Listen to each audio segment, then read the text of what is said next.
इसको अच्छे से मिक्स करेंगे। ये जो चाट मसाला मैंने रखा हुआ ये आधा डाल रहा हूँ इसके अंदर। इसको अच्छे से मिक्स करेंगे। उसके बाद मैं ये फुल्कियाँ इसके अंदर डाल रहा हूँ। इस तरह मिक्स करेंगे हम। माशाल्लाह आप देख सकते हैं हमारा प्याला भर गया, कितना खूबसूरत लग रहा है।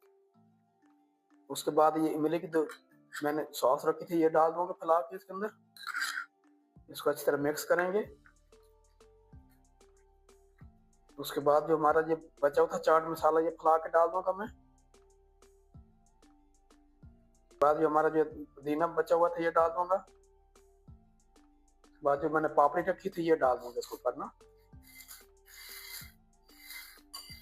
इसको हम अच्छी तरह ऊपर फैला देंगे। तो आप देख सकते हैं माशाल्लाह हमारी दही फुल्कियां तैयार हो गई है।